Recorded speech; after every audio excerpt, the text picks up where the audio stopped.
What's going on, everyone? This is Kevin here, and in this video, we're going to be checking out the RCA Voyager Pro Plus. So let's get started. Now, I'd like to thank RCA for being kind enough to send this out to me to cover here on the channel. As usual, all opinions expressed in this video are completely my own, and RCA did not pay me to make this video. Now, if you're not too familiar with RCA, they're a brand that's been around for quite a long time. As technology's changed, they've also evolved, and lately it seems like they've been focusing mostly on budget electronics. Now, this device, the RCA Voyager Pro Plus, certainly is a budget tablet, as you can pick one of these up for well under $100. Now, to see the most up-to-date pricing for this tablet, definitely take a look at the link in the video description, but essentially this tablet is not meant to be a competitor to a higher-end tablet. So I do want to make that clear right from the beginning. What really makes this tablet special is the keyboard case that comes included, and that's pretty much its main specialty. So if you're looking for an inexpensive tablet to use, mostly for creating and sending emails, but also for typing up documents of other sorts, and then also to use for the occasional video streaming, then I would say that this tablet probably is something that you might want to consider. But before I show you more about the actual hardware itself,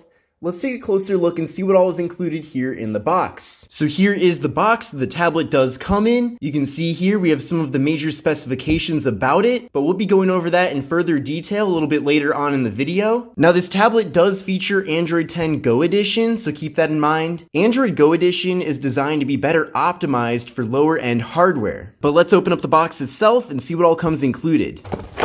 Now we have some info here about where you can get even more accessories from RCA. We also have a quick start guide, and then we have the wall adapter. So you can see this is not micro USB or even USB-C, but again, for how inexpensive this tablet is, they had to cut corners somewhere. However, one of the nice things is that the tablet does actually feature micro USB, so if you do have extra micro USB cables, you can actually use those to charge the tablet. But if you don't, then you can use this cable to charge it as well. So here is the actual product itself. Now, the tablet does come with the keyboard case pre-installed, but you can easily remove the tablet from the case itself, and I will be showing you that in a second here. But essentially with this keyboard case, this is almost like a mini laptop, which is pretty interesting. You can see when this is opened up, the actual device doesn't tip over. Now, if you do tap on it a little bit, you can see, eventually it does tip over, but you do have to actually put some effort into tipping it over. So in general, I don't see any issues there, but I'll shut this right now.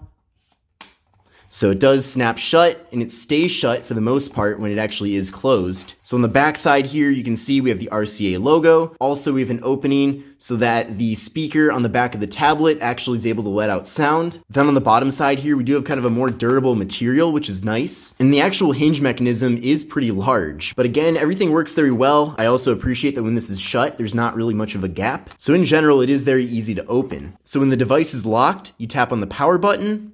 Then from here, tap on the space bar to access the PIN code section, put in your code, tap on enter, and you're now into the tablet.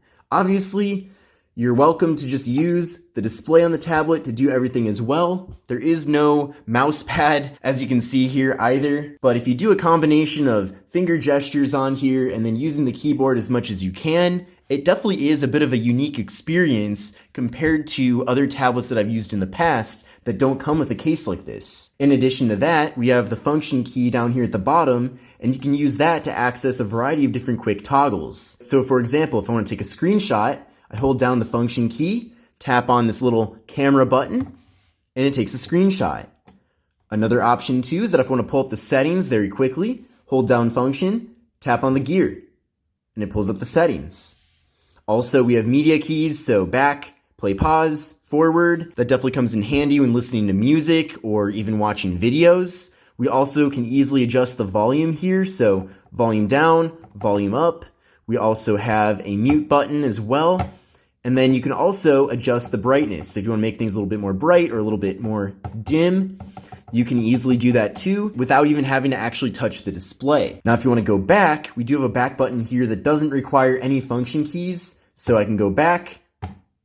Very cool. I can hold down function and then tap on the little house in the corner here and go home. I can hold down the function key and then tap on the house to go home. So I'm definitely a big fan of those quick toggles. We also have a dedicated menu button down here too. which is pretty cool. So now I'm in Chrome, and I'm gonna type out a sentence in the URL bar. Hello, comma, this is Kevin. I hope you are having a great day.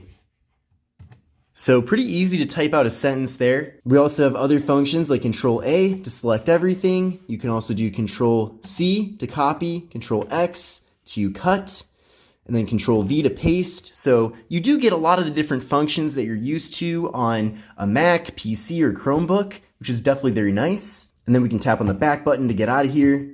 So in general, it is a fully functioning keyboard. Now again, you do have to consider that this is a budget device, so you shouldn't expect necessarily the highest quality keyboard, but I will say from my experience of using it, as you're able to see in this demonstration, it's definitely usable. Obviously, it's not quite as big as a full-sized keyboard, but it still is better than typing on the display. So again, if you are going to get this for mainly emails or typing out documents of any sort, then it's perfectly adequate for that. And when RCA created this device, I'm pretty sure that's what they were going for. But now that I've shown you a variety of different things about the keyboard, let's take the tablet out of the case itself, and then we'll take a look at that. So to take it out, you just hold down the top portion, and the tablet snaps right out. Whoops, tapped on the power button by accident. And there we go, the tablet has now been removed. So here is the tablet once it's taken out of the actual case. So we do have bezels that are kind of thick going around the tablet, but that is pretty common with budget tablets. Here's where the tablet connects to the case, so a proprietary adapter. On the left side of the tablet, there's nothing. On the right side of the tablet, we have volume down, volume up. We have the charging port. We have the micro USB port for charging and data transfer. We have the 3.5mm headphone jack, and we have the power button. Then up top here, we have nothing. And then on the back of the tablet, as I mentioned earlier, we get the RCA logo and the speaker. We also have a port on the side for a micro SD card. And there's also a tiny reset button on the back of the tablet as well. So it's not necessarily the thinnest tablet, but I'd imagine that if you're gonna get this tablet, more often than not, you'd be using it with this case. I mean, that's really the main selling point with the actual device itself. Now, obviously, this display is not gonna win any awards. You can see viewing angles are not exactly the best. The display itself is 7 inches, so at least it's nice and portable, I suppose. We have a resolution of 1024 by 600, so it is less than 720p, and the PPI is 170. Now you do also get an on-screen keyboard as well with the tablet, so keep that in mind. Now the tablet does have a 2-megapixel front-facing camera. I'd imagine that that camera is mostly meant to be used for video calls, and there's actually no camera app even pre-installed on the tablet itself. Now by default, they do have a shortcut on the tablet to access Google Duo. It's right there. But if you do want an actual camera app, you are going to have to go to the Play Store and find one. Now, thankfully, since this is Android, you do get a lot of different third-party options here, so you're going to have to go through here and pick one out. Now, here's the type of quality that you should expect from the camera. Obviously, again, nothing too special, but good enough for video chats. Now, this tablet does feature 16 gigabytes of internal storage, and we also, as I mentioned earlier, get micro SD card expansion. The tablet also features 2 gigabytes of RAM and the MediaTek MT8167B processor. Now, I did run a Geekbench 5 benchmark test, and this is probably one of the lowest scores that I've ever gotten with anything, but we got a single core score of 84 and a multi-core score of 293. But again, if you're buying this tablet for what it's meant for, which is for watching videos, doing very, very basic social media and web browsing, and then typing out documents and emails. Now, as far as battery goes, expect to get around 6 hours of battery life with the tablet. Now, one other limitation that I did want to point out here is that this tablet does only support 2.4 gigahertz Wi-Fi. So if you do want to connect it to your 5 gigahertz network, you're not going to be able to. But I hope you liked this video about the RCA Voyager Pro Plus. Definitely let me know what you think about the tablet in the comment section below. But this is Kevin here, and I will see you in the next one.